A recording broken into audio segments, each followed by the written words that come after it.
গতকাল রাত 11টার ভিডিওয়ে আমি শিরোনাম দিয়েছিলাম পশ্চিমবঙ্গে এবার ভোট অন্যরকম হবে। কমেন্ট বক্সে অনেকেই তা নিয়ে সংশয় প্রকাশ করেছেন, বলেছেন সুমনবাবু এই ইলেকশন কমিশন যতটা গর্জন করে ততটা বর্ষণ করে না। প্রত্যেকবারই আমরা এই ধরনের বড় বড় কথা শুনি, কিন্তু কার্যত কিছুই হয় না। আপনাদের সংশয়কে আমি উড়িয়ে দিচ্ছি না, সেটাকে সম্মান জানাচ্ছি। তার কারণ আমরা বাংলার ভোটাররা পোড়া গরু তো, ফলে সিঁদুরে মেঘ দেখলে ভয় পাই। কয়েকজন বন্ধু খুব খাঁটি কথা লিখেছেন, তারা বলেছেন না আচানো পর্যন্ত বিশ্বাস নেই। সেটা মেনে নিয়েই আমি বলছি যে এবার পশ্চিমবঙ্গের বিধানসভার ভোট যখনই হোক, নির্ধারিত সময়ে হোক আর নির্ধারিত সময়ের পরে হোক, এক অত্যাশ্চর্য রকম অন্যরকম হবে। কেন হবে তার কয়েকটা কথা আপনাদের গতকাল বলেছিলাম।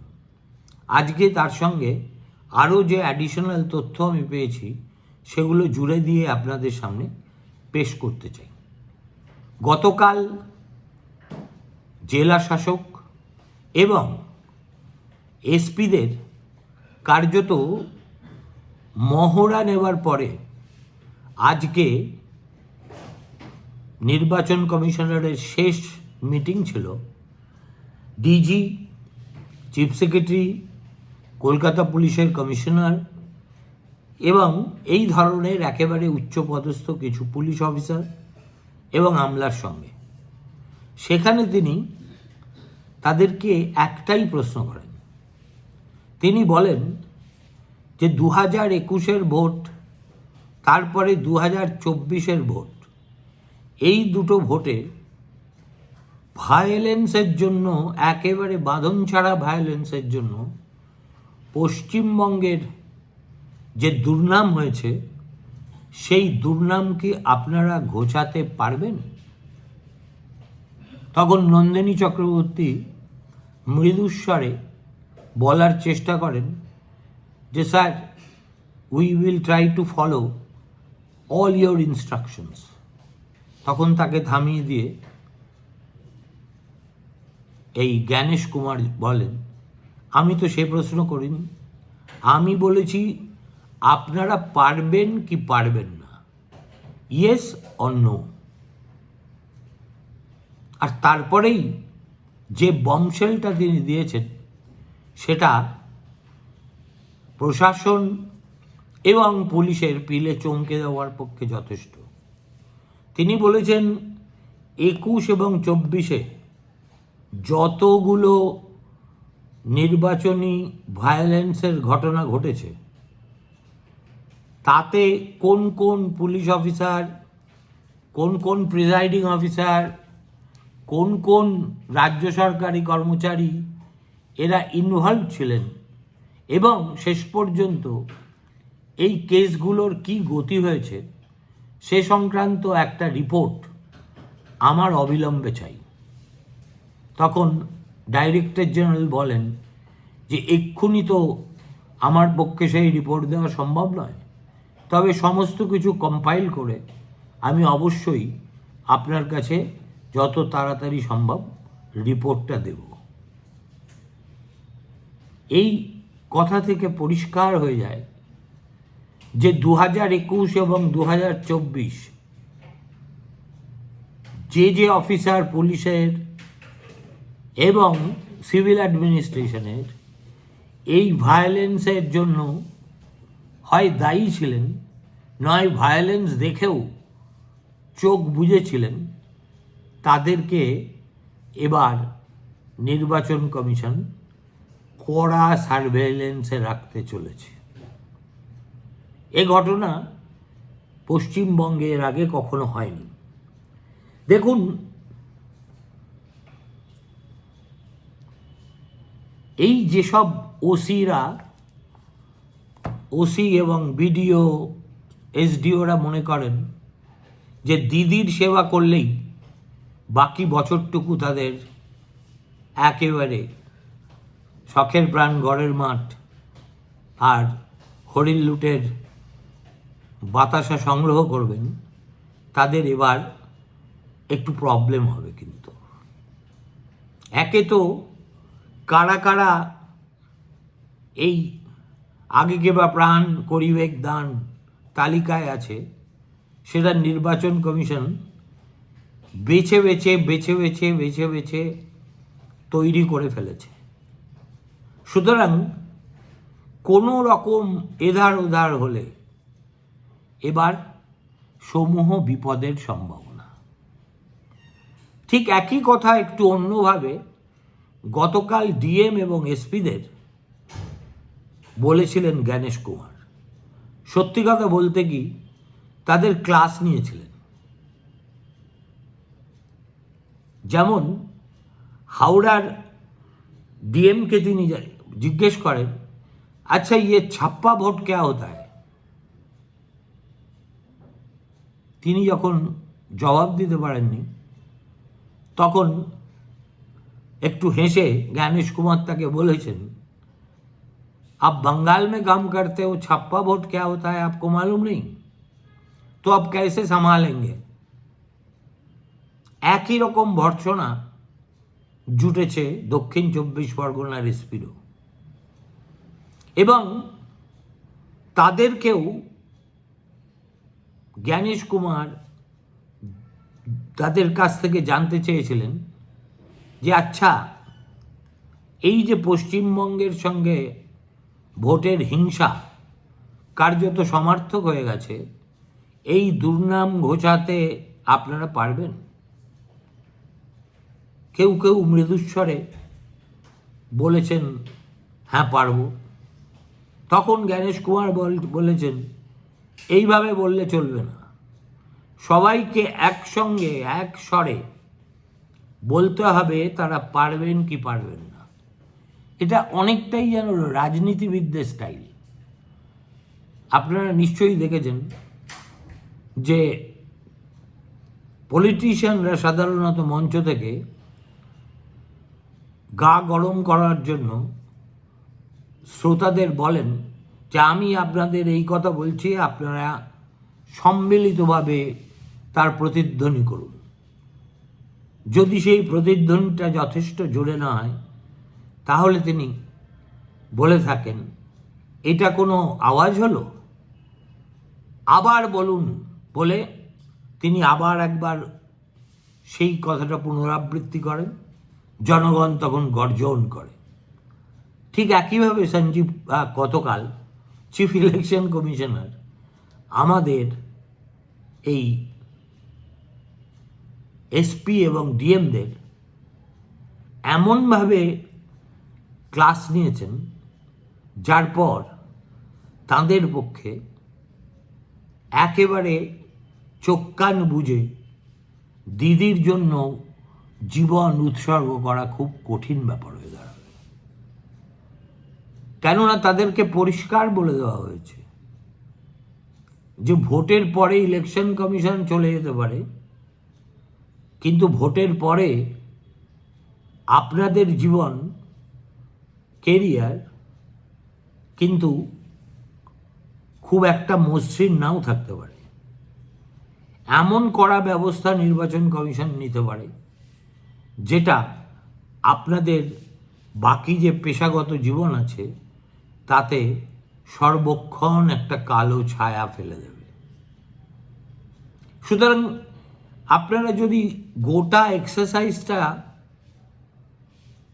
এই যে দুদিনের সফরে চিফ ইলেকশন কমিশনারের দেখেন, তাহলে পরিষ্কার বোঝা যায় যে এই নির্বাচন কমিশনার একটা প্রত্যয় নিয়ে পশ্চিমবঙ্গের ভোটটাকে দেখছেন। সেই প্রত্যয় বা চ্যালেঞ্জটা হলো, অতীতে যা হয়নি আমি সেটা করে দেখাবই। অতীতে যারা এই নির্বাচন সংক্রান্ত কাজকর্ম করেছেন তাদের কয়েকজনের সঙ্গে আমার কথা বলে মনে হয়েছে এই ধরনের প্রতিজ্ঞাবদ্ধ একজন মুখ্য নির্বাচন কমিশনারকে তারা সচরাচর দেখেননি। সুতরাং যেভাবে 2024-এ জেতা গেছে, 2021-এ সরকার গঠন করা গেছে, 2026-এর খেলাটা আদৌ ততটা মসৃণ তো হবেই না। পদে পদে কি বাধা যে আসবে সেটা শাসক দল অনুমানই করতে পারছেন না। আর সবচাইতে আমাকে যদি বলেন, তাহলে এর মধ্যে সবচাইতে বৈপ্লবিক সিদ্ধান্ত হলো বুথের ভিতর এবং বাইরে একেবারে লাইভ ওয়েবকাস্টিংয়ের ব্যবস্থা করা। লাইভ ওয়েবকাস্টিং ভিতরে দেখবে যে কোনো রকম গড়বড় হচ্ছে কিনা, আর বাইরে দেখবে কারা ভোটের লাইনে দাঁড়ালেন, তারা সত্যিই বোনাফাইডি ভোটার কিনা, তাদের আঙুলে আরেকটা জায়গায় ভোট দিয়ে আসার চিহ্ন রয়ে গেছে কিনা, বা ঘষে ঘষে তুলে দেওয়া হয়েছে কিনা, বা কোনো জটলা করা হচ্ছে কিনা ভোটটাকে ভেস্তে দেওয়ার জন্য। সঙ্গে সঙ্গে ওয়েবকাস্টিং তো লাইভ, সেটা আরও দেখবেন, ডিইও দেখবেন, সিইও অফিসের লোকেরাও দেখবেন। এই যে সাইমালটেনিয়াসলি একসঙ্গে একটা ল্যাপটপে 6টা বুথের ওয়েবকাস্টিং লাইভ দেখা যায়, এবং এই লাইভের কাজ করানোর জন্য নির্বাচন কমিশন ধীরে ধীরে প্রস্তুত হচ্ছে। তারা চেষ্টা করবেন এমন সব কর্মচারীদের নিয়োগ করতে যারা কোথাও কোনো গড়বড় দেখলেই সঙ্গে সঙ্গে সেটা ঊর্ধ্বতন কর্তৃপক্ষের নজরে আনতে পারেন, এবং তিনি সঙ্গে সঙ্গে সেই বুথে রিপোল অর্ডার করে দেবেন। ধরা যাক 80,000 বুথ আছে, 80,000 বুথের মধ্যে সাধারণত প্রত্যেকটা নির্বাচনে আমরা দেখি হাতে গোনা কয়েকটি বুথে রিপোল হয়, তাও অনেক আইন আদালত করার পরে। নির্বাচন কমিশন স্বেচ্ছায় শেষ পর্যন্ত হয়তো 50টা 60টা, তার বেশি তো হয় না। একটা হাইপোথেটিক্যাল সিচুয়েশন ভাবুন, পশ্চিমবঙ্গে 80,000 বুথের মধ্যে তৃণমূলী কায়দায় ভোট করার চেষ্টা প্রতিহত করতে যদি 10-15 হাজার বুথে একসঙ্গে রিপোল হয়, সেটা কেমন হবে? সুতরাং এবার আবার বলছি আপনাদের, পশ্চিমবঙ্গের ভোট অন্য রকম হতে বাধ্য।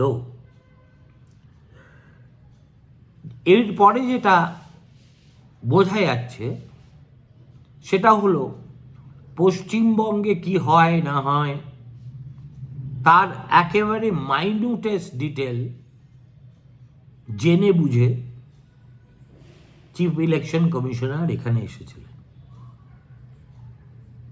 এবং গোটা তত্ত্বতালাশ দিল্লিতে বসে করার পরে এটাকে ঠেকানোর জন্য যে ব্লুপ্রিন্ট তৈরি করা দরকার সেটাও অবশ্যই তিনি করে ফেলেছেন। তার সঙ্গে যারা কথা বলেছেন, বিশেষ করে এখানকার সিইও অফিসের অফিসাররা কিংবা রাজ্য সরকারের কর্মচারীরা, এসপি এবং ডিএমরা, তারা প্রত্যেকেই কিন্তু এ ব্যাপারে নিশ্চিন্ত হয়ে গেছে। সুতরাং 7 খুন আমাদের 7 খুন মাপ দিদির জমানায় এই বরাভয় নিয়ে যারা এতদিন নির্বাচন করে এসেছেন, এবার 7 খুনে মাফের তো কথাই নেই, সামান্য ত্রুটি বিচ্যুতিতেও চরম শাস্তি তাদের ভাগ্যে অপেক্ষা করছে।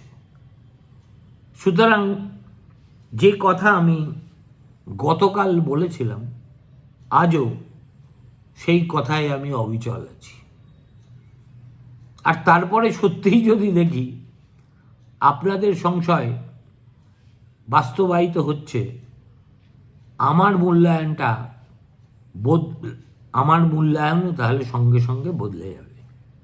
কোনো চিন্তা করবেন না, আমি একেবারে অকপটে আপনাদের সামনে এসে স্বীকার করব আমি বুঝতে পারিনি এবং তার জন্য ক্ষমা প্রার্থনাও করব। আজ এইটুকুই। সবার শেষে আমি যে কাজটা আমি সচরাচর প্রত্যহ করি না, কিন্তু আজকে করছি, সেটা হচ্ছে আপনারা যত বেশি করে বাংলাস্ফিয়ার চ্যানেল সাবস্ক্রাইব করবেন, তত আমরা বেশি করে উৎসাহিত হব। আপনাদের আমি অনেকবার বলেছি, আমি একটা ওয়ান ম্যান আর্মির মতো কাজ করি। সন্ধ্যের পরে আপনাদের কাছে আমি যে ভিডিওগুলো পেশ করি, তার জন্য আমাকে যথেষ্ট পরিশ্রম করতে হয়, পড়াশুনো করতে হয়, লোকজনের সঙ্গে কথা বলতে হয়, এবং ধীরে ধীরে আমি একটা ছোট্ট টিম গড়ারও চেষ্টা করছি। এই সমস্ত প্রয়াসটাই অর্থবহ হতে পারে যদি আমার সাবস্ক্রাইবারের সংখ্যা উল্লেখযোগ্যভাবে বৃদ্ধি পায়। কেন এই কথা বলছি? দেখুন, আমার মাসে 28 দিনে যে হিসেব সাধারণত ইউটিউব ক্রমাগত দিতে থাকে, তাতে দেখছি 35-37 লাখ লোক এক মাসে আমার ভিডিও দেখেন। সেই তুলনায় সাবস্ক্রাইবারের সংখ্যা মাত্র 1,65,000 হয়ে থাকতে পারে।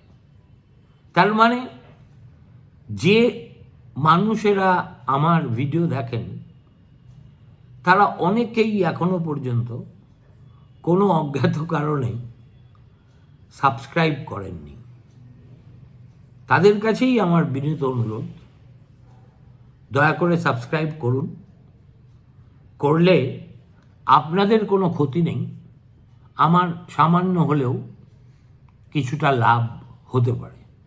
আশা করি আমার এই প্রার্থনা আপনারা মঞ্জুর করবেন। নমস্কার, শুভরাত্রি।